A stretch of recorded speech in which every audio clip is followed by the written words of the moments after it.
বিসমিল্লাহির রহমানির রহিম ইন্নাল হামদালিল্লাহ ওয়াসসালাতু ওয়াসসালামু আলা রাসূলিল্লাহ ওয়া বা'দ। Islamic centre for training and advisory কর্তৃক আয়োজিত অ্যাডভান্স ট্রেনিং ইসলামিক ফাইন্যান্সের এই কোর্সে এই যাত্রায় যারা যুক্ত হয়েছেন বা যারা পরবর্তীতে আমাদেরকে শুনবেন, সকলকে জানাচ্ছি আন্তরিক অভিনন্দন আমাদের এই যাত্রায় দিন শেখার এই প্ল্যাটফর্মে অংশগ্রহণ করার জন্য। আমরা এই যাত্রায় ইসলামী অর্থনীতির ক্লাস থেকে মৌলিকভাবে মোট 24টি ক্লাসের মাধ্যমে ইসলামী অর্থনীতির উপর নানান টপিক নিয়ে আমরা আলোচনা করব ইনশাআল্লাহ। সেই ধারাবাহিকতায় আজকের প্রথম ক্লাসে আমাদের আলোচ্য বিষয় হচ্ছে ইসলামে শরিয়াত ধারণা, হালাল হারামের গুরুত্ব, ইসলামী অর্থনীতির ভূমিকা এবং সংশ্লিষ্ট অনেকগুলো বিষয়।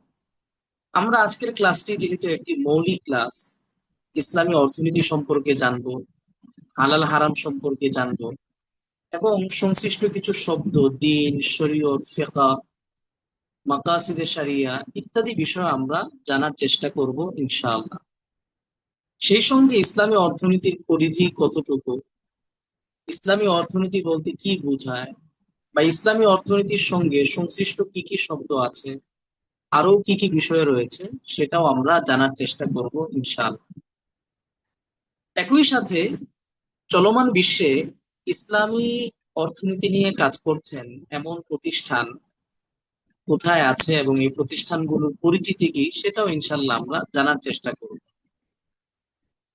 তো এখানে আমরা আমাদের আজকের কোর্সের যে লার্নিং আউটকামস এটা দেখতে পাচ্ছি, মৌলিক ধারণা ও পার্থক্য এগুলো আমরা জানবো, বিভিন্ন শব্দ বিশ্লেষণ আমরা জানবো, ঠিক তেমনি ভাবে হালাল উপার্জনের অপরিহার্যতা, ইসলামী অর্থনীতির লক্ষ্য, মাকাসিদে শরিয়ার প্রয়োগ এবং আইওফি সহ আন্তর্জাতিক যে বিভিন্ন সংস্থাগুলো রয়েছে যারা ইসলামী অর্থনীতি নিয়ে কাজ করছেন তাদের সম্পর্কেও আমরা জানার চেষ্টা করব ইনশাআল্লাহ।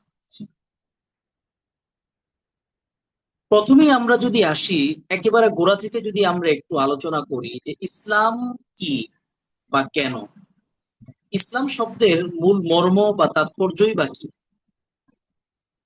বা ইসলাম শব্দটা কি বোঝায়। দেখুন, ইসলাম হলো একটা জীবন বিধান। ইসলাম মানে হচ্ছে আত্মসমর্পণ করা। ইসলাম শব্দের অর্থই হলো মহান রব্বুল আলামিনের নিকট আত্মসমর্পণ করা। এটি তাওহীদের উপর প্রতিষ্ঠিত এবং মানব জাতির প্রতিটি ক্ষেত্রে নিয়ন্ত্রণকারী এক অনন্য ও শাশ্বত জীবন ব্যবস্থা। কোরআনুল কারীমে আল্লাহ রব্বুল আলামিন সুস্পষ্ট ঘোষণা করেছেন, ইন্নাদ দীনা ইনদাল্লাহিল ইসলাম, নিশ্চয়ই আল্লাহর নিকটে একমাত্র ইসলামই হচ্ছে মনোনীত দিন ব্যবস্থা।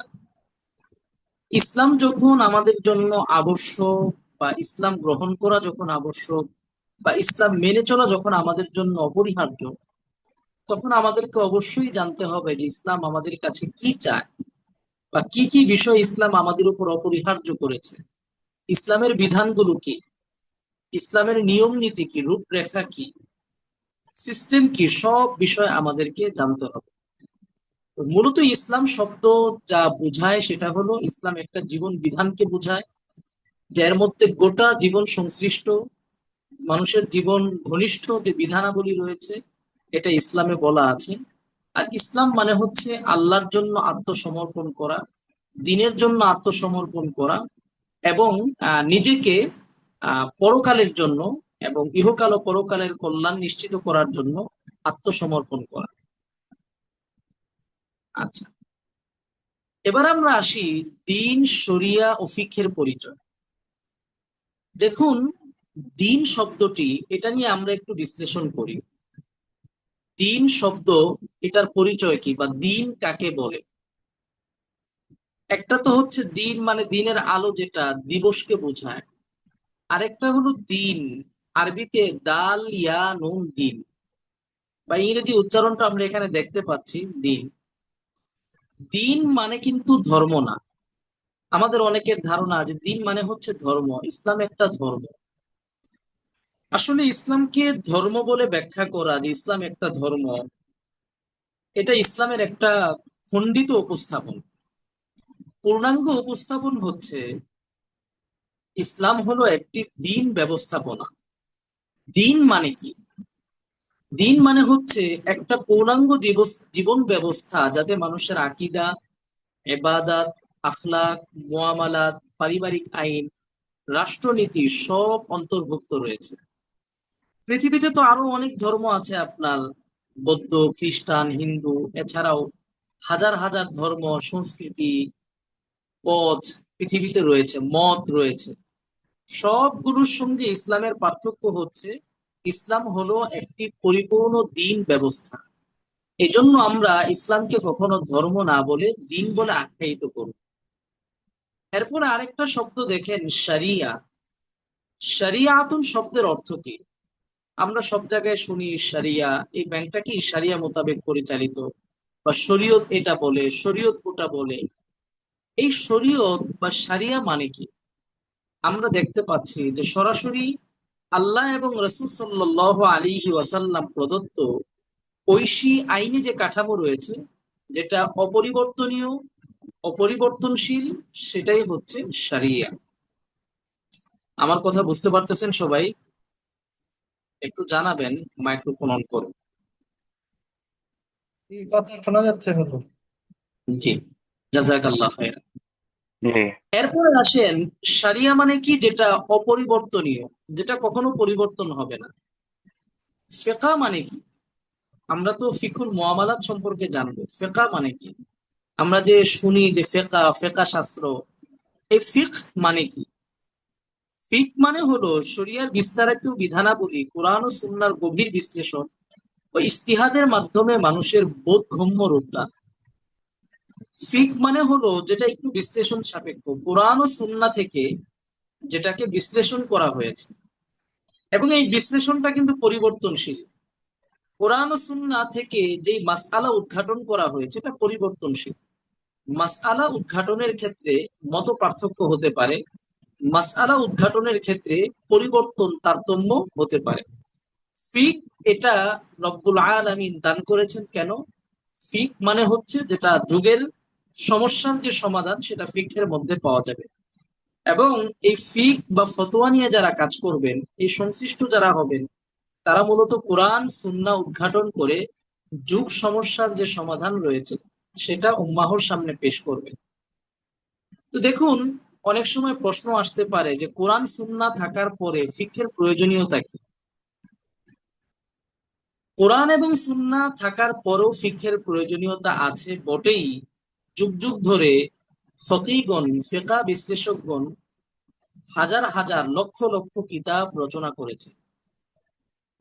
এটা হলো একটা উত্তর। আরেকটা বিষয় দেখেন, যারা কোরআন সুন্নাহ নিয়ে পর্যালোচনা করেছেন তারা ফিকহ নিয়েও পর্যালোচনা করেছে, ফিকহের গুরুত্বটাও তারা অনুধাবন করেছে। ফর এক্সাম্পল, একজন ইমাম, হাদিসের একজন বড় ইমাম আহমদ বিন হাম্বল, আমরা সকলেই নাম শুনেছি ওনার। উনি একদিক থেকে যেমন ফিকহের ইমাম ছিলেন, অন্য দিক থেকে হাদিসের ইমাম ছিলেন। তো হাদিসের পরেও যেহেতু ফিকহের গুরুত্ব রয়েছে, তাৎপর্য রয়েছে, এজন্য উনি উনার জ্ঞান, উনি উনার প্রজ্ঞা, এগুলোকে হাদিসের মধ্যে সীমাবদ্ধ রাখেননি। উনি হাদিসের পাশাপাশি ফিকহেও পাণ্ডিত্য অর্জন করেছেন। কিছু কিছু ইমাম এমন ছিলেন যারা শুধুমাত্র ফিক নিয়ে পড়াশোনা করেছেন, পাণ্ডিত্য অর্জন করেছেন। কেউ কেউ হাদিস ফিকহ দুটো নিয়েই পাণ্ডিত্য অর্জন করেছেন। বাকি একটা আরেকটার জন্য অপরিহার্য। কেউ ফিকহ শিখছেন, হাদিস শিখছেন না, এটা স্বয়ংসম্পূর্ণ নয়। কারণ ফিকহের জন্য কোরআন ও সুন্নাহর ব্যুৎপত্তি বা জ্ঞান অর্জন করা এটা ফরজ, অপরিহার্য। আমরা এখানে শরিয়া ও ফিকহের মৌলিক কিছু পার্থক্য দেখি। দেখুন, শরিয়া বলতে যেটা বোঝায় সেটা হলো সরাসরি যেটা আল্লাহ প্রদত্ত, যেটা ঐশী বিধান, সেটাকেই শরিয়া বলতে বোঝানো হয়। কিছু বিষয় আছে যেখানে আপনার ফিকহের কোনো বক্তব্য নেই। এখানে ফিকহের কোনো বক্তব্য থাকার প্রয়োজন নেই। কিছু আইন বা কিছু ঐশী বিধান এমন রয়েছে, যেমন কি আল্লাহ তাআলা কোরআনুল কারীমের মধ্যে বলেছেন যে চোর তার হাত কাটতে হবে। ওয়াসসারিকু ওয়াসসারিকাতু ফাকতাউ আইদিয়াহুম, এটা হলো শরিয়া, এটা শরিয়া আইন, যে যে চুরি করবে তার হাত কাটতে হবে। হ্যাঁ, এটার প্রয়োগ নিয়ে আপনার বক্তব্য আছে, বিশ্লেষণ আছে, যে কি পরিমাণ সম্পদ চুরি করলে হাত কাটা হবে। আল্লাহ রাসূল কি পরিমাণ সম্পদ কাটলে, তা চুরি করলে তার বিপরীতে হাত কেটেছেন। প্রয়োগ কিভাবে হবে এটা নিয়ে দ্বন্দ্ব, মত পার্থক্য আছে। বাট যে চুরি করবে, চুরির বিধান যে ইসলামে হাত কাটা, হাত কর্তন করা, এ ব্যাপারে কোনো মত পার্থক্য থাকার সুযোগ নেই, কারণ এটা শরিয়া আইন। ঠিক তেমনি ভাবে কোরআনুল কারীমের মধ্যে শরিয়া আইন যত জায়গায় বলা হয়েছে, বিধান যত জায়গায় বলা হয়েছে, এটা পরিবর্তনের সুযোগ নেই। আরেকটা উদাহরণ দিচ্ছি, যেমন আপনার ইনহেরিটেন্সের যে আইনটা, মিরাসের যে আইন, কোরআনুল কারীমে আল্লাহ সূরা নিসায় বলেছেন, মিরাসের যে আইনটা কোরআনুল কারীমে বর্ণিত হয়েছে, এটাকে মিরাসের কোরআনিক আইন বলি আমরা। এখানে ছেলে কতটুকু পাবে, মা কতটুকু পাবেন, বাবা কতটুকু পাবেন, মেয়ে কতটুকু পাবেন, মৌলিকভাবে মিরাসের বিষয়গুলো বিস্তারিত বলা আছে। সূরা নিসার পৃষ্ঠা জুড়ে আল্লাহ তাআলা আলোচনা করেছেন। এখন এখানে বলা আছে যে ছেলে মেয়ের দ্বিগুণ পাবে। এটা শরিয়া আইন। কিয়ামত পর্যন্ত এই শরিয়া আইন পরিবর্তনের সুযোগ নেই। এখন কেউ যদি বলে যে না, এই যুগে ছেলে মেয়ে সমান সমান পাবে, না, এটা কোরআন সুন্নাহর বিধান লঙ্ঘন। এটা আল্লাহ রব্বুল আলামিন যে বিধান দিয়েছেন, এটার মধ্যে ইনসাফ রয়েছে। একজন ছেলে তিনি মেয়ের তুলনায় দ্বিগুণ পাবেন, এটার মধ্যেই আল্লাহ তাআলা মেয়ের প্রতিও ইনসাফ করেছেন, ছেলের প্রতিও ইনসাফ করেছেন। যাই হোক, এটা বিস্তারিত আলোচনা কিভাবে ইনসাফ হয়েছে। আমরা মৌলিক যে বিষয়টা বুঝতে পারছি এখান থেকে, যে এটা শরিয়া, এটা অপরিবর্তনশীল। কিন্তু অন্যদিকে যেটা ফিক, সেটা কিন্তু পরিবর্তনশীল। কারণ ফিক মানে বলা হয় যেটা ইস্তিহাদ, আর ইস্তিহাদ শব্দের অর্থই হচ্ছে বিশ্লেষণ। কোরআন এবং সুন্নাহ ঘেটে যুগ সমস্যার সমাধান বের করা, এটা হলো ইস্তিহাদ। যেমন একজন ইমাম ছিলেন, সালাফের বিখ্যাত ইমাম, আমরা সকলে তার নাম জানি, ইমাম আবু হানিফা রাহিমাহুল্লাহ। ওনার সম্পর্কে এটা বর্ণনা পাওয়া যায় যে উনি ৮০,০০০ মাসআলা ইস্তিহাদ করেছেন। ৮০,০০০ মাসআলা উনি কোথায় পেলেন? উনি কোরআন সুন্নাহ থেকে উদ্ঘাটন করে ৮০,০০০ মাসআলা লিখেছেন, লিপিবদ্ধ করেছেন। এই কোরআন ও সুন্নাহর মাসআলাগুলোকে বিন্যাস করা, বা এটার সাথে এই মাসআলাগুলোকে সামনে রেখে আরো কিছু মাসআলা উদ্ঘাটন করা, এটাই হলো ফিক। আর ফিক এটা সময়ের পরিক্রমা, ইজতিহাদের ভিত্তিতে পরিবর্তনযোগ্য। মানবীয় অনুধাবনের কারণে কিছু কিছু ক্ষেত্রে মত পার্থক্যের সুযোগ রয়েছে, যে কারণে আমরা দেখি ফিকহের অনেক মাসালায় ইমামদের পরস্পর মত পার্থক্য বা দ্বন্দ্ব রয়েছে। আচ্ছা, এরপরে দেখেন ফিকহুল মুআমালাত। মুআমালা শব্দটা তো আমরা সকলেই জানি, বাংলায় আমরা বলি না যে মুআমালা ভালো না, অমুকের মুআমালা ভালো। মুআমালাত মানে কি? আরবিতে দুইটা শব্দ আছে, একটা হলো মুআমালাত, একটা হলো মুআশারা। মুআমালাত মানে হচ্ছে লেনদেন, ফিকহুল মুআমালাত মানে হচ্ছে লেনদেনের ফেকা বা লেনদেনের বিধান। এই যে ফিকহুল মুআমালাত, এই ফিকহুল মুআমালাতটা কি?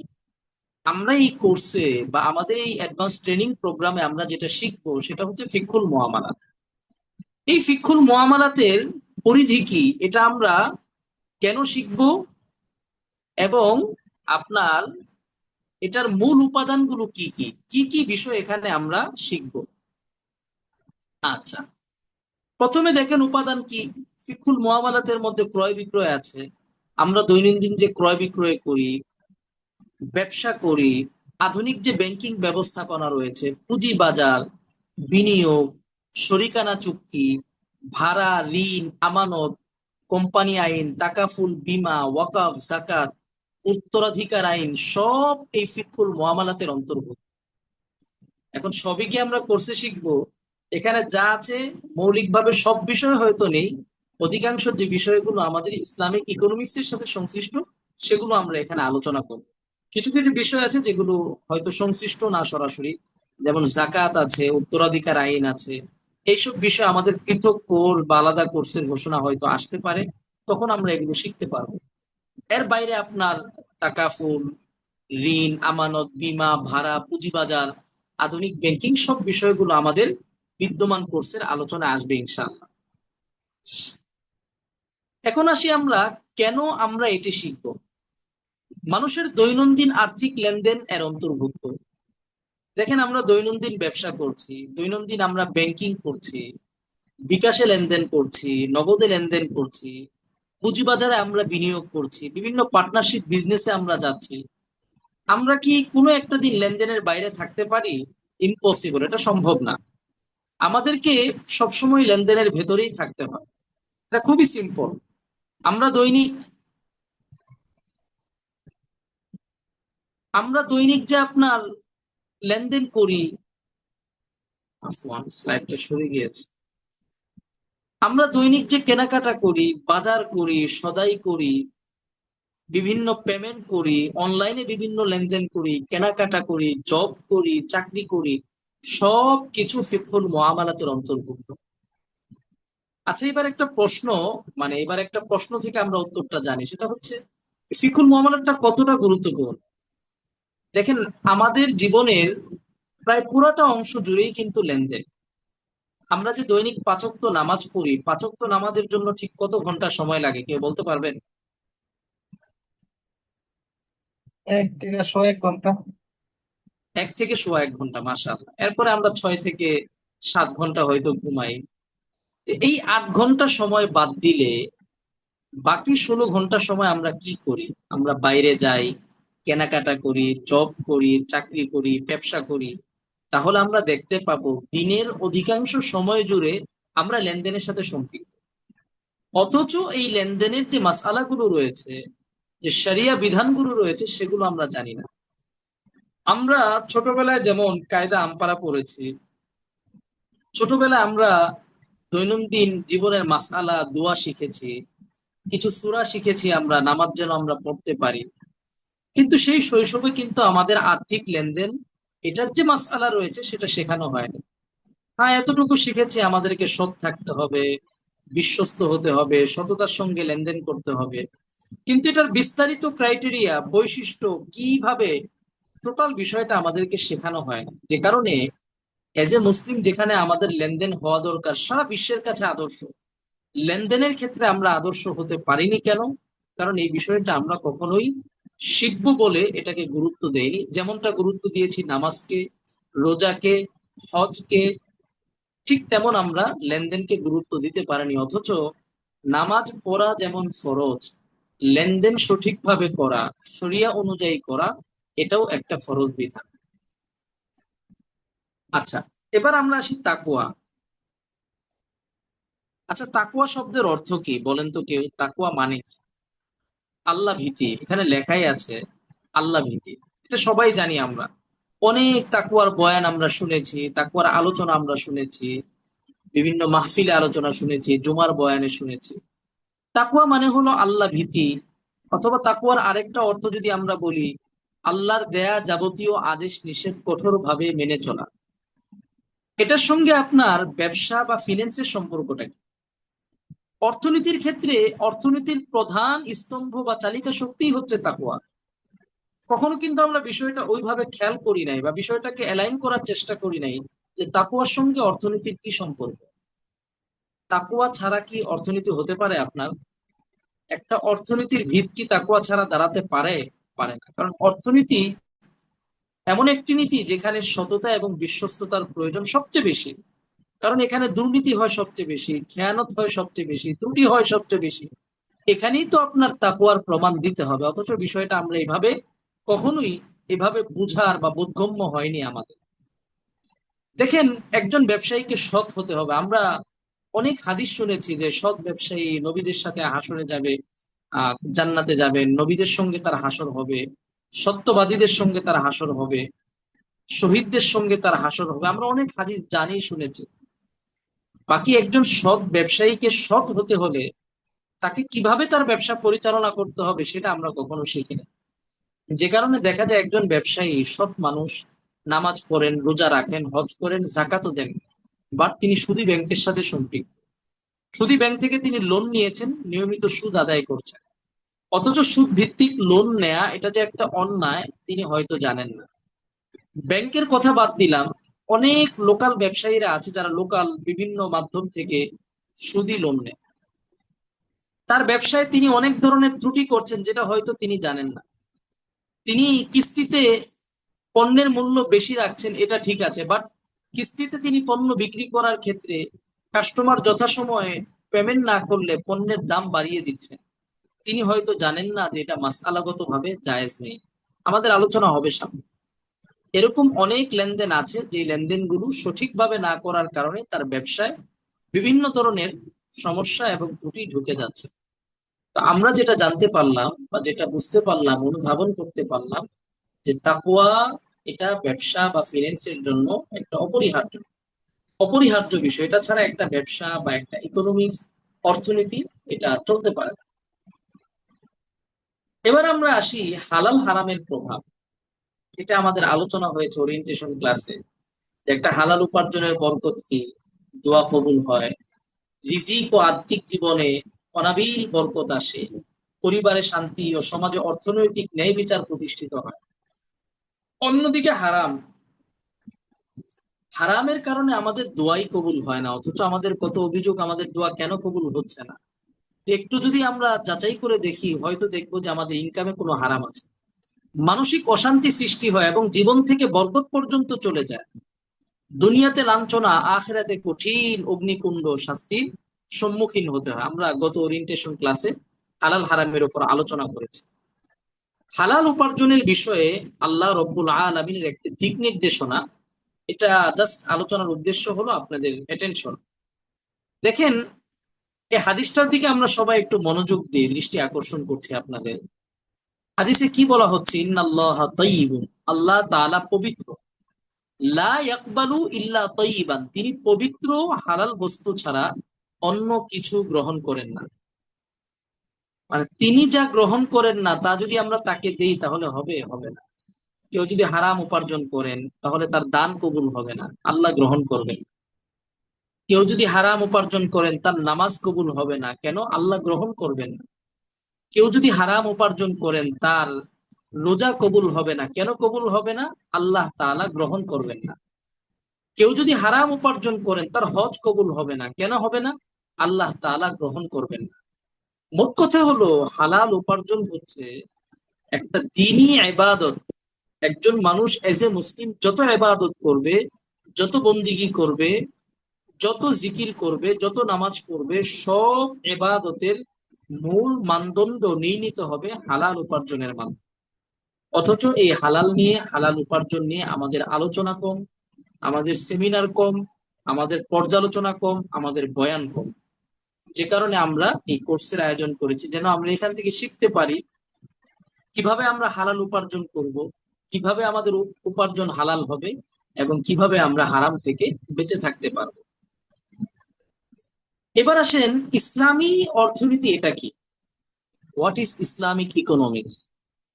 খুবই গুরুত্বপূর্ণ কোশ্চেন। শুধু আমাদের সামনে যে এই প্রশ্ন তা না, গোটা দুনিয়ার সামনে এই প্রশ্ন। দুনিয়াতে যখন আপনার ক্যাপিটালিজম নিয়ে আলোচনা হচ্ছে, সোশ্যালিজম নিয়ে আলোচনা হচ্ছে, তখন এটা গুরুত্বপূর্ণ প্রশ্ন, হোয়াট ইজ ইসলামিক ইকোনমিক্স? ইসলামী অর্থনীতি এটা কি?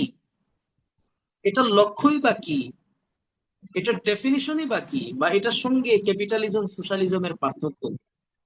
আমরা দেখতে পাচ্ছি যে ইসলামী অর্থনীতি হলো এমন একটি ভারসাম্যপূর্ণ অর্থনৈতিক ব্যবস্থা যা সরাসরি আল কোরআন ও সুন্নাহর নীতিমালার আলোকে ব্যক্তি, সমাজ ও রাষ্ট্রের যাবতীয় অর্থনৈতিক কর্মকাণ্ড পরিচালনা করে। এক কথায় যদি আমরা বলি, এই অর্থনীতি based on Quran, on Sunnah, Quran and সুন্নাহ। এটা কোরআন এবং সুন্নাহ দ্বারা পরিচালিত একটি অর্থ ব্যবস্থা। কেন এটি শ্রেষ্ঠ? এজ এ মুসলিম আমরা এটা মনে করি যে মানব রচিত আইনের চাইতে আল্লাহ তাআলা রচিত যে আইন, সেটা মানুষের জন্য বেশি কল্যাণকর। কারণ যিনি মানুষকে সৃষ্টি করেছেন তিনি জানেন কোথায় মানুষের কল্যাণ, কোথায় মানুষের অকল্যাণ। সুদ, এটার মধ্যে কল্যাণ নেই। আমরা কিভাবে জানি? কারণ আল্লাহ তাআলা বলেছেন, এবং তিনি জানেন যে এতে মানুষের কল্যাণ নেই। এবং বাস্তবে আমরা ফিল্ড ওয়ার্কে এটাই দেখি যে সুদে আসলে কল্যাণ নেই। সুদ এটা একটা সমাজ, একটা সভ্যতা এবং একটা অর্থ ব্যবস্থাকে ধ্বংসের দ্বার প্রান্তে নিয়ে যায়। এটার লক্ষ্য উদ্দেশ্য কি?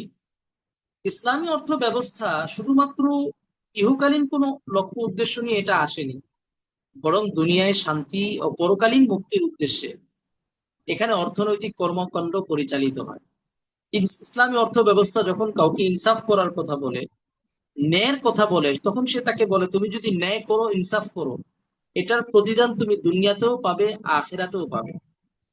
অথচ এই একটি লক্ষ্য উদ্দেশ্য, মিশন ভিশন পৃথিবীর মানব রচিত কোনো অর্থ ব্যবস্থায় নেই। আপনি ক্যাপিটালিজমে যান, আপনি সোশ্যালিজমে যান, সমাজতন্ত্র, পুঁজিবাদ, কেউ আপনাকে পরকালের কথা বলবে না, কারণ এগুলো ধর্মহীন অর্থ ব্যবস্থা, দিনহীন, মেরুদণ্ডহীন, আলোহীন অর্থ ব্যবস্থা। ইসলামী অর্থ ব্যবস্থা আপনাকে পরকালের কথা বলবে। আর পরকালের মাইন্ডসেট আপ ছাড়া, পরকালের লক্ষ্য উদ্দেশ্য ছাড়া কোনো মানুষের মধ্যে প্রকৃত সততা অর্জিত হতে পারে না। একজন মুসলিম যখন আপনার সৎ থাকতে চায়, তখন যে বিষয়টা তাকে খুব বেশি সৎ থাকার প্রতি উৎসাহিত করে সেটা হলো পরকাল। সে চিন্তা করে আমি যদি সৎ থাকি তাহলে এটা রিওয়ার্ড আছে পরকালে, আর আমি যদি অসৎ হই, আমি যদি সৎ পথে থাকতে না পারি, তাহলে আমাকে অবশ্যই এটার শাস্তি ভোগ করতে হবে। ইসলাম এই পরকালীন মাইন্ডসেট আপ মুসলিমদেরকে দান করেছে, যে কারণে মুসলিমরা ইহকালীন এবং পরকালীন দুটো কল্যাণ সামনে রেখে কাজ করতে পারে। আচ্ছা, প্রচলিত অর্থনীতি বরং বনাম আমরা দেখতে পাচ্ছি ইসলামিক ইকোনমিক্স। খুব সিম্পলি কয়েকটা বিষয় বলছি, এখানে অনেক পার্থক্য আছে, কয়েকটা পার্থক্য এখানে তুলে ধরার চেষ্টা করছি। প্রথমেই দেখেন লেনদেনের ভিত্তি। প্রচলিত যে কনভেনশনাল যে ইকোনমি, সেটাতে আমরা দেখি এটা মূলত সুদ এবং অতিরিক্ত স্ক্যামের উপর চলে। এটা সুদ নির্ভর অর্থনীতি। এখানে বিনিয়োগের চেয়ে সুদ অফার করা হয় বেশি, এবং প্রচুর ফটকাবাজি, স্ক্যাম, গ্যাম্বলিং রয়েছে এখানে। অন্যদিকে ইসলামী অর্থ ব্যবস্থা, গোটা ইসলামিক ইকোনমিক্স, এটা লাভ, ক্ষতি, রিস্ক শেয়ারিং এবং অংশীদারিত্বের ঝুঁকি ভাগাভাগি, পিএলসি যেটা, যেখানে আপনার দুইজন পার্টনার শেয়ারে ব্যবসা করবে, মুনাফায় ভাগাভাগি হবে। লোন নিয়ে কখনো ব্যবসা হয় না। ব্যবসায় লোন নেওয়ার অর্থই হলো বিনিয়োগ গ্রহণ করা। পুঁজিবাদী অর্থ ব্যবস্থা, যেটাকে সুদ বলে, ইসলাম সেখানেই বিনিয়োগের ধারণা এনেছে। আমি একজন থেকে 10,000 টাকা লোন নিয়েছি, সুদ ভিত্তিক লোন নিয়ে ব্যবসা করছি, ইসলাম বলে সুদ ভিত্তিক লোন নেওয়ার প্রয়োজন নেই, তুমি বিনিয়োগ নাও। দুটোর পার্থক্য কি? আমরা জানি সুদ এটা নিশ্চিত, আর বিনিয়োগ এটার মধ্যে ঝুঁকি রয়েছে, এটা অনিশ্চিত, এবং এটার পরিমাণ নির্ধারিত নয়, কমও হতে পারে, বেশিও হতে পারে। সমাজের সব মানুষ যখন ঝুঁকি নেওয়া বন্ধ করবে, একটা সমাজে আপনার ভারসাম্যতা নষ্ট হয়ে যাবে। এজন্য ইসলাম বলেছে যে ব্যবসা হালাল। কেন হালাল? কারণ ব্যবসায় ঝুঁকি আছে। আচ্ছা, ব্যক্তিগত স্বাধীনতা যদি চিন্তা করে, প্রচলিত অর্থ ব্যবস্থায়, প্রচলিত যে কনভেনশনাল ইকোনমিতে আমরা দেখি এখানে অবাধ স্বাধীনতা, অনিয়ন্ত্রিত অর্থনৈতিক স্বাধীনতা বিদ্যমান। আর ইসলাম যদি দেখেন আপনি, শরিয়ার সীমারেখা, হালাল হারাম খুবই কন্ট্রোল, নিয়ন্ত্রিত। হালাল পথে থাকতে হবে, হারাম পথে যাওয়া যাবে না। সবসময় আপনাকে ফোকাস রাখতে হবে ইন ইউর বিজনেস, যে আপনার বিজনেস কি হালাল ভাবে হচ্ছে নাকি হারাম ভাবে হচ্ছে। আপনার প্রতিষ্ঠান, আপনার ইনস্টিটিউশন, এটা কি হালাল ভাবে এগুচ্ছে নাকি হারাম ভাবে। সব সময় আপনাকে ফোকাস রাখতে হবে। মূল লক্ষ্য কি? প্রচলিত অর্থ ব্যবস্থার মূল লক্ষ্য তো সর্বোচ্চ মুনাফা কিভাবে করা যায়, মুনাফাটাই এখানে মেন, প্রফিটটা এখানে মূল। কিন্তু ইসলামী অর্থ ব্যবস্থায় ইনসাফ প্রতিষ্ঠা, ইহকালীন পরকালীন কল্যাণ নিশ্চিত করাই এখানে মূল লক্ষ্য। এজন্য একজন মুসলিম ব্যবসায়ী, সে যেমন ব্যবসা করবে, তার প্রোডাক্ট সেল করবে, ঠিক তেমনি ভাবে সে প্রোডাক্ট সেল করার মাধ্যমে মানুষের উপকার করবে। অর্থাৎ সে এমন প্রোডাক্টই সেল করবে যেখানে মানুষের কল্যাণ এবং উপকারিতা নিশ্চিত হয়। এমন ভাবেই সেল করবে যেভাবে সেল করলে তার কাস্টমার উপকৃত হয়। সে ন্যায্য মূল্যের চেয়ে অতিরিক্ত দাম নিবে না, সে ভেজাল দ্রব্য বাজারে সেল করবে না, সেল করার ক্ষেত্রে কোনো ধরনের প্রতারণা করবে না। এবার আসেন আপনার ইসলামী অর্থনীতির মূল ভিত্তি কি। ইসলাম যেটা শিখায়, যে ইসলাম যেটা সবসময় বলে যে একজন মানুষের সম্পদের মূল মালিক না, সে হলো একজন খলিফা, প্রতিনিধি। আল্লাহ রব্বুল আলামিন আদম আলাইহিস সালামকে দুনিয়াতে পাঠিয়েছেন খলিফা হিসাবে। কোরআনুল কারীমে আল্লাহ তাআলা সূরা বাকারা এটা স্পষ্ট বলেছেন যে আমি আদমকে খলিফা বানিয়েছি বা প্রতিনিধি বানিয়েছি। প্রতিনিধি শব্দের অর্থই হলো মানুষ এই পৃথিবীতে কোনো কিছুর আসল মালিক নন। মানুষ সুনির্দিষ্ট কিছু শর্ত মেনে সম্পদ ভোগ করার জন্য এসেছে। এই সম্পদের মালিক সে নন, বরং সম্পদের প্রকৃত মালিক হলেন আল্লাহ সুবহানাহু তাআলা। আদাল এবং ইহসান এটাও ইসলামী অর্থনীতির মূল ভিত্তি। এখানে প্রতিটি লেনদেন ও সম্পদ সামষ্টিক ন্যায় বিচার প্রতিষ্ঠা ও পারস্পরিক দয়া ও সদাচার বজায় রাখার ভিত্তিতে পরিচালিত হবে। এখানে আদাল, একে অপরের প্রতি ন্যায় প্রতিষ্ঠা করতে হবে। ইহসান, অনুগ্রহ, সদাচার বজায় রাখতে হবে। ঠিক তেমনি ভাবে ইসলামী অর্থ ব্যবস্থা যেটা বলে সম্পদের সুষম বন্টন নিশ্চিত করা। সমাজের সম্পদ যেন কেবল ধনীদের হাতেই কক্ষিগত না থাকে, বরং যাকাত, ওসর, সাদকাতুল ফিতর, কুরবানি ইত্যাদির মাধ্যমে সম্পদ যেন সর্বত্র সঞ্চালিত হয়। আমানতদারি ও সামাজিক দায়িত্ব, অর্থনৈতিক সিদ্ধান্ত গ্রহণে সমাজের দুর্বল ও বঞ্চিত জনগোষ্ঠীর কল্যাণে কথা প্রাধান্য দেওয়া। সামাজিক যে দায়িত্ব রয়েছে, সোশ্যাল ওয়ার্ক, সামাজিক যে কর্মকাণ্ড রয়েছে, ইসলাম সেক্ষেত্রেও মানুষকে উৎসাহিত করে। আচ্ছা, ইসলামী অর্থনীতিতে আসলে কি কি বিষয় নিষিদ্ধ? আমরা দেখি ইসলামী অর্থনীতিতে রিবা নিষিদ্ধ। রিবা নিয়ে আমাদের আগামী সপ্তাহে দুটো ক্লাস হবে, শুক্র শনি। আর আগামীকাল শনিবার আমাদের একটি ক্লাস আছে, আমাদের সম্মানিত একজন ট্রেনার ক্লাসে যুক্ত হবেন আগামীকাল শনিবার এই সেম টাইমে। আচ্ছা, রিবা নিয়ে আমাদের ক্লাস হবে সামনে। গরার, এটা নিয়েও আমাদের ক্লাস আছে। মাইসিন নিয়েও আমাদের আলাদা ক্লাস আছে। এই প্রতিটি বিষয় কিন্তু ইসলামী অর্থনীতিতে নিষিদ্ধ। রিবা, সুদ নিষিদ্ধ। গরার, সব ধরনের অস্পষ্টতা, এটা নিষিদ্ধ। মাইসির, গ্যাম্বলিং যেটা জুয়া, এটা নিষিদ্ধ। ইসলামী অর্থনীতিতে এগুলো নিষিদ্ধ। এবার আমরা আসি মাকাসিদে শরিয়া ও অর্থনীতি। দেখুন, মাকাসিদে শরিয়া মানে কি? শরিয়ার বিধান প্রণয়নের মূল লক্ষ্য উদ্দেশ্য। শরিয়ার প্রধান পাঁচটি উদ্দেশ্য রয়েছে, অর্থাৎ মানুষের সার্বিক কল্যাণ ও সুশৃঙ্খল জীবনের জন্য ইসলাম মৌলিক পাঁচটি বিষয়কে শর্ত হিসেবে উল্লেখ করেছে। মৌলিক প্রধান পাঁচটি উদ্দেশ্যের মধ্যে একটি হলো দিন, একটি হলো জীবন। দিন মানে কি? হিফজুদ্দিন, দিনকে রক্ষা করা। এই যে ইসলাম, ইসলামকে রক্ষা করা, এটা একটা মৌলিক লক্ষ্য। আমরা যদি দিন রক্ষা করতে না পারি ব্যক্তি পর্যায়ে, সামাজিক পর্যায়ে, ব্যক্তি পর্যায়ে যদি আমি দিনদার না হতে পারি, তাহলে তো লাভ নেই। সামাজিক ভাবেও আমাদেরকে দিন প্রতিষ্ঠা করতে হবে। দিনের যে মৌলিক বিষয়গুলো রয়েছে সেটা প্রতিষ্ঠা করতে হবে, যেমন ইসলামী রাষ্ট্র প্রতিষ্ঠা করা, এগুলো সবই এটার অন্তর্ভুক্ত।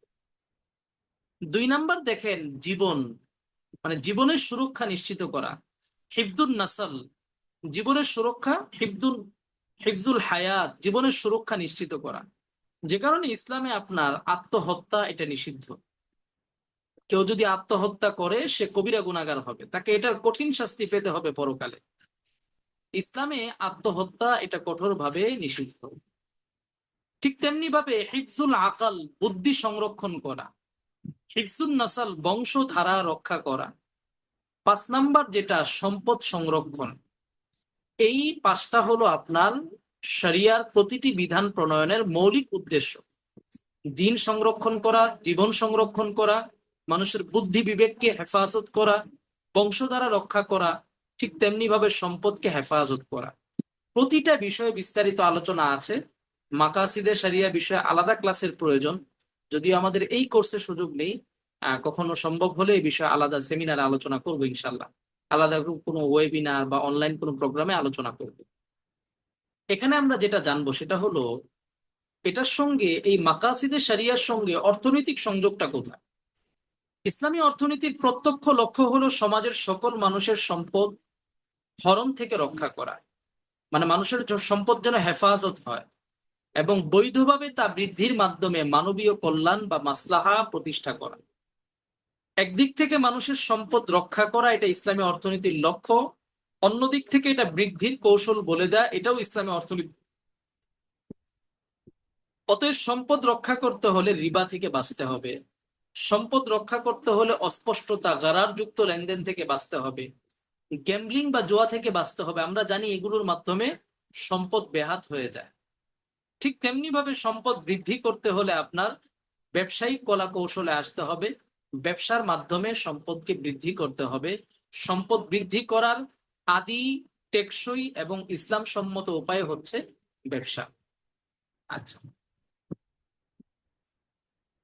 তো এতক্ষণ আমরা মৌলিক কিছু বিষয় আলোচনা করলাম। এখন দেখেন, আমরা যেহেতু একটা লম্বা জার্নিতে ইসলামী অর্থনীতির একটা কোর্সে যুক্ত হয়েছি, অনেকেই যুক্ত হয়েছেন আজকে শুক্রবার, অনেকেই হয়তো খেয়াল করেননি, ক্লাসে যুক্ত হননি। আমরা যারা পরবর্তীতে রেকর্ডটি শুনবেন তাদের প্রতি অনুরোধ থাকবে আমরা যেন যথাসময়ে ক্লাসে অংশগ্রহণ করি। লাইভ ক্লাসে যুক্ত হলে যে কোনো সময় যে কোনো প্রশ্ন করতে পারবো, আমরা যে কোনো বিষয় বুঝে না আসলে জিজ্ঞেস করতে পারবো। তো লাইভ ক্লাসে আমরা সকলেই যারা আছেন তারাও প্রতি শুক্র শনি সেম এই টাইমে আমরা ক্লাসে যুক্ত থাকার চেষ্টা করবো ইনশাআল্লাহ। এখানে দেখেন, আমরা ইসলামী অর্থনীতি রিলেটেড কিছু প্রতিষ্ঠানের আলোচনা এনেছি। এই প্রতিষ্ঠানগুলো সম্পর্কে আমরা এখানে আলোচনা করব। এর মধ্যে প্রধানতম প্রতিষ্ঠানটি হচ্ছে আইওফি। আমরা দেখতে পাচ্ছি আইওফি, এটা আন্তর্জাতিক শরিয়া স্ট্যান্ডার্ড বডি। আইওফি মানে হচ্ছে accounting and auditing organisation for Islamic financial institution. এটি বিশ্বব্যাপী ইসলামী আর্থিক প্রতিষ্ঠানগুলোর জন্য অন্যতম প্রধান, স্বনামধন্য ও আন্তর্জাতিক শরিয়া মানদণ্ড প্রণয়নকারী প্রতিষ্ঠান, যা হিসাব রক্ষণ ও শরিয়া সমতা নিশ্চিত করে। তো এর মাধ্যমেই মূলত পৃথিবীর বিভিন্ন দেশে যে ইসলামী ব্যাংকগুলো রয়েছে তারাও আইওফি কে ফলো করে। স্কলাররা আইওফির মাধ্যমে তারা আইওফি শরিয়া স্ট্যান্ডার্ড গুলো তারা পড়াশোনা করেন। এবং এখানে বেশ কিছু ফেলোশিপ প্রোগ্রাম রয়েছে, যেমন একটি প্রোগ্রামে আমি নিজেও যুক্ত ছিলাম, সিএসএ ফেলোশিপ। সেটা আমি এখান থেকে এক্সামের মাধ্যমে উত্তীর্ণ হয়েছি, সিএস ডবল এ যেটা। তো এই আইওফির প্রতিষ্ঠা সাল হচ্ছে 1991 এবং এটার সদর দপ্তর হচ্ছে বাহরাইন। আমাদের এই কোর্সে রেফারেন্সের ক্ষেত্রে অনেক সময় আইওফির নাম আসবে আপনার, যে আইওফি কি বলে বা এই বিষয়ে আইওফির বক্তব্য কি, সেটা আমরা তুলে ধরবো। যেহেতু এটা একটা শরিয়া স্ট্যান্ডার্ড বডি, এখানে একজন ব্যক্তির বক্তব্য না, একাধিক ব্যক্তির বক্তব্য বিশ্লেষণ করেই একটা শরিয়া স্ট্যান্ডার্ড প্রণয়ন করা হয়।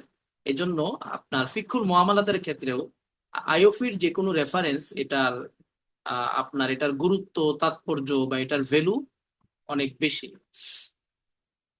এরপরে আপনার আইওফির প্রধান যে কার্যাবলী সংক্ষেপে এখানে বলছি: শরিয়া স্ট্যান্ডার্ড প্রণয়ন করা, অ্যাকাউন্টিং এন্ড অডিটিং নিয়ে কাজ, এবং গভর্নেন্স এন্ড ইথিক্স। ইথিক্স এর উপরও তাদের আলাদা রচনা আছে, কোড অফ ইথিক্স।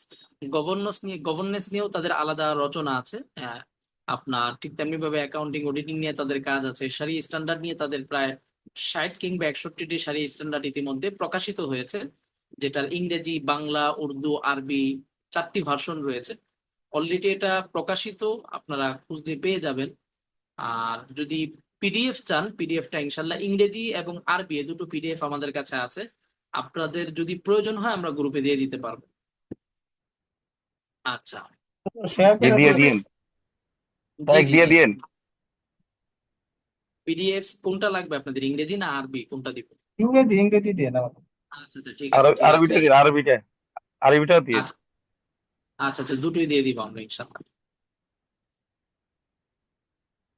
আন্তর্জাতিক ডিগ্রি ও স্বীকৃতি আর্থিক খাতের পেশাজীবীদের দক্ষ করতে এটি বিশেষভাবে সার্টিফিকেট প্রদান করে, যেটা আমি বললাম। একটা হচ্ছে সিএস ডবল এ, যেটা সার্টিফাইড শরিয়া অ্যাডভাইজার এন্ড অডিটর। আরেকটা হচ্ছে সিপা, আপনার আমরা দেখতে পাচ্ছি সার্টিফাইড ইসলামিক প্রফেশনাল অ্যাকাউন্টেন্ট। এ দুটো এক্সাম বাংলাদেশ থেকেও দেওয়া যায়, বাংলাদেশেও দুটো এক্সাম পরিচালিত হয় আপনার।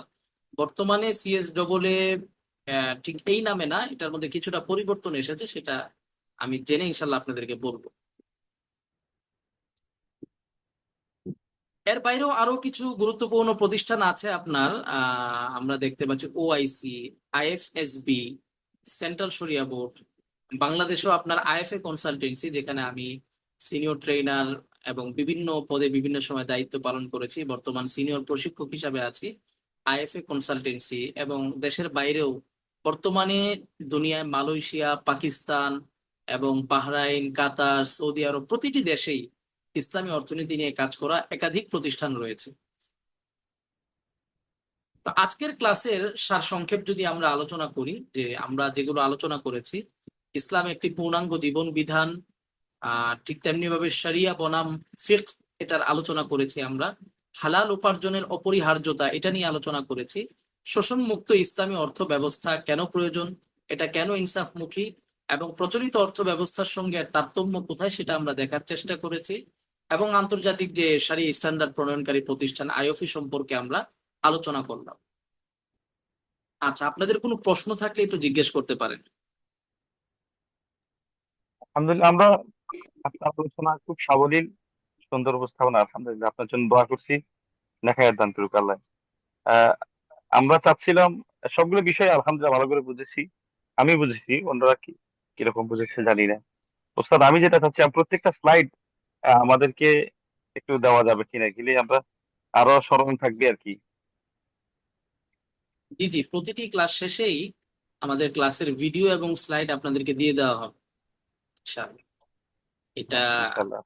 আজকেই পেয়ে যাবেন বা কালকে, মানে এটা আপনারা পাবেন যে এটা নিশ্চিত, এটা নিয়ে কোনো কনফিউশন নেই, ইনশাআল্লাহ পেয়ে যাবেন। এটা আমাদের ওয়াদা যে আমরা প্রতিটি ক্লাসের যে স্লাইড সেটা আপনাদেরকে দিয়ে দিব ইনশাআল্লাহ। কারণ আমাদের প্রথম যে সেমিস্টারে যে মৌলিক যে ক্লাসগুলো হবে, প্রতিটি ক্লাসের উপর কিন্তু আমাদের একটা মিড টার্ম এক্সাম আছে আমরা জানি। তো সেটার জন্য আমাদের প্রিপারেশনের জন্য এই স্লাইডগুলো লাগবে, এবং প্রয়োজনীয় কিছু শীট, বিস্তারিত আলোচনা যেখানে রয়েছে সেগুলো আপনাদেরকে আমরা প্রোভাইড করবো ইনশাআল্লাহ। সার্বিক দিক থেকে সহযোগিতা করবো। জি। আর কোনো প্রশ্ন? জি, আসসালামু আলাইকুম। ওয়ালাইকুম আসসালাম, জি বলেন। জি, আমি একটু জানতে চাচ্ছিলাম যে রিবা এবং সুদের মধ্যে কি কোনো পার্থক্য আছে? রিবা এবং জাযাক- ইন্টারেস্ট আমরা যেটাকে বলি। হ্যাঁ, রিবা এবং সুদ নিয়ে আগামী শুক্র এবং শনি দুটো ক্লাস আছে, দুটো ক্লাসে ইনশাআল্লাহ আপনাদের সঙ্গে যুক্ত হব। তো সহজে বলি, যেহেতু প্রশ্ন করেছেন, ক্লাসে আরো বিস্তারিত আলোচনা হবে। রিবা এটা হচ্ছে আরবি বা অ্যারাবিক একটি টার্ম, আর সুদ এটার বাংলা অনুবাদ। তো রিবা শব্দটা অনেকটা ব্যাপক, আর এটার একটা খণ্ডিত অনুবাদ হচ্ছে সুদ। মানে সুদ শব্দটা আসলে পুরো রিবাকে কভার করতে পারে না আপনার, বা রিবার কোনো সহজ অনুবাদ করাটাও মুশকিল। আমরা বাংলায় বোঝার জন্য এটাকে সুদ বলি, কিন্তু বাংলাদেশে বা বাংলা ভাষায় আমরা সুদ বলতে যা বুঝি, আরবি ভাষায় রিবা শব্দটা এর চাইতেও বেশি ব্যাপক। বুঝতে পেরেছেন? জি জি। হুম, ঠিক আছে। যেমন একটা সহজ উদাহরণ দিই, তাহলে আপনারা বুঝতে পারবেন। ক্লাসে তো আরো বিস্তারিত আলোচনা করবো ইনশাল্লাহ। যেমন ঋণ কাউকে লোন দিয়ে এটার বিপরীতে কোনো ধরনের অতিরিক্ত চার্জ আরোপ করা, আমরা জানি যে অতিরিক্ত অর্থ নেওয়া এটা রিবা। আমি কাউকে 10 টাকা দিয়ে 2 টাকা বেশি নিলাম, এটা সুদ, এটা আমরা সবাই জানি, জি শর্ত করে নেয়া। জি। কিন্তু এমন যদি হয় যে আমি কাউকে লোন দিলাম, যেমন ফর এক্সাম্পল আমি কাউকে 10 লাখ টাকা লোন দিলাম, তার বিপরীতে আমি তার কাছ থেকে অতিরিক্ত কোনো চার্জ বা অতিরিক্ত কোনো অর্থ দাবি করি না। আমি দাবি করেছি কি, আমি তার বাসায় 1 মাস থাকবো। মানে জি অতিরিক্ত একটা মানফাত বলি আমরা আরবিতে, উপকার দাবি করেছি। মানে তার থেকে আমি একটা উপকার গ্রহণ করব বা তার বাসাটা আমি বিনামূল্যে ভোগ করব। এটাকে জি। কিন্তু আমরা আমাদের বাংলায় বা আমরা বাংলা ভাষায় এটাকে সুদ বলে আমরা বুঝি না। কিন্তু আহ অ্যারাবিক টার্ম অনুযায়ী বা ইসলামী শরিয়ার সংজ্ঞা অনুযায়ী এটাও সুদ। অর্থাৎ লোনের বিপরীতে ইন্টারেস্ট, এটা যেমন সুদ, এর বাইরেও আপনার যে কোনো ধরনের উপকার গ্রহণ করা ঋণ গ্রহীতার কাছ থেকে সবই সুদের অন্তর্ভুক্ত। তো যাই হোক, বিস্তারিত আলোচনা ইনশাল্লাহ আমাদের আগামী দুটো ক্লাসে হবে, আগামী সপ্তাহের। তখন আমরা সুদ সম্পর্কে যাবতীয় বিষয়, সুদ কাকে বলে, কত প্রকার, প্রচলিত অর্থনীতির সুদ, ইসলামী অর্থনীতির সুদ, কি কি পার্থক্য, পর্যালোচনা, কোরআনিক সুদ কোনটা, হাদিসে বর্ণিত সুদ কোনটা, টোটাল বিষয়টা আমরা কভার করার চেষ্টা করবো ইনশাআল্লাহ। জি, আর কোনো ইনশাল্লাহ। জি, ধন্যবাদ। জাযা ভাইয়া, আর কোনো প্রশ্ন? প্রশ্ন আসবে হুজুর সামনে থেকে, মানে পরের ক্লাস থেকে। মানে হয়তো বেসিক গুলো হয়েছে, তো সামনে থেকে যখন মাসলা আলোচনা হবে তখন আর কি প্রশ্ন আসবে। জি জি জি, সমস্যা নেই। বেসিকের উপর মানে যদি কোর্স সংক্রান্ত কোনো প্রশ্ন থাকে আপনাদের, ক্লাস নিয়ে কোনো প্রশ্ন থাকে, সেগুলো করতে পারেন, সমস্যা নেই। ও, তাহলে একটা প্রশ্ন করি, সেটা হলো আমরা মিরাসের বিষয়টা একটু আহ, এটাতে ইনক্লুড করা যায় কিনা, মিরাসের। আসলে যে বিষয়গুলো ইনক্লুড, এর বাইরে যদি বেশি আলোচনা করতে যাই মূল বিষয়গুলোতে, তখন ফোকাস দেওয়া কষ্টকর হবে। মিরাসের বিষয়ে বুঝছি। আপনার মিনিমাম 6 থেকে 7টা ক্লাসের প্রয়োজন। তো এর বাইরে আপনার জাকাত আছে, এই বিষয়গুলো প্রতিটাই স্বতন্ত্র এবং অনেক আলোচনার বিষয়। মিরাসের বিষয়ে যদি আপনাদের পড়াশোনার আগ্রহ থাকে এই কোর্সের পরে ইনশাল্লাহ আমরা আলাদাভাবে কোনো আয়োজন করবো। জি ইনশাল্লাহ। জি, আমার আগ্রহ আছে। আচ্ছা আর ঠিক আমাদের আছে। এখানে ক্ষেত্রে আরবি কিতাব কোনো পড়ানো হবে কিনা? আরবি, মানে এ, আরবি ভাষা। যেমন না না আরবি, এই যেমন মানার কিতাব থেকে বা ইয়া থেকে, ইসলামী অর্থনীতির যে আরো আরো যে আরবি কিতাবগুলো আছে ফিকহ থেকে, এগুলার মূল কিতাব পড়ানো হবে কিনা, নাকি শুধু একটা বিষয়কে সামনে রেখে আহ পড়ানো হবে, এটা হ্যাঁ, এটা বলতে চাচ্ছি আর আমরা কি। আলোচনা করব, রেফারেন্স থাকবে প্রতিটা বিষয়। আমরা কোন কোন কিতাবগুলো সামনে রেখে আলোচনা করব, রেফারেন্স থাকবে, সমস্যা নেই। জি জি, রেফারেন্সের কথা বলছিলাম, জি। তাহলে বেসিক হুজুর ক্লাস আমাদের এখানে জন্য কোনো রেফারেন্স বই কিনতে হবে? আমরা যখন আমাদের লেনদেনগুলো আলোচনা করব, প্রতিটা বিষয় যেমন সুদ সম্পর্কে আলোচনা করব, এখানে রেফারেন্স থাকবে। শুধু আজকে এবং আগামীকাল আমাদের থিওরিক্যাল আরেকটি ক্লাস হবে, যেখানে প্রচলিত অর্থ ব্যবস্থা, ইসলামী অর্থ ব্যবস্থার পার্থক্য, পর্যালোচনা, ইসলামে মালিকানার ধরন ইত্যাদি কিছু গুরুত্বপূর্ণ বিষয়, যেগুলো থিওরিক্যাল, প্র্যাকটিক্যাল না, থিওরিক্যাল বিষয় আলোচনা হবে, এগুলো গুরুত্বপূর্ণ। এবং আগামী শুক্রবার থেকে আমরা আমাদের প্র্যাকটিক্যাল যে সাবজেক্ট গুলো, এগুলোতে চলে যাবো ইনশাল্লাহ। ইনশাআল্লাহ। তো সবাইকে অসংখ্য শুক্রিয়া। জাযাকুমুল্লাহ। আসসালামু আলাইকুম ওয়া রাহমাতুল্লাহি আসসালামু ওয়া আলাইকুম বারাকাতুহু। রহমতুল্লাহ। ওয়ালাইকুম আসসালাম। আসসালামু আলাইকুম। আসসালামু রহমতুল্লাহ।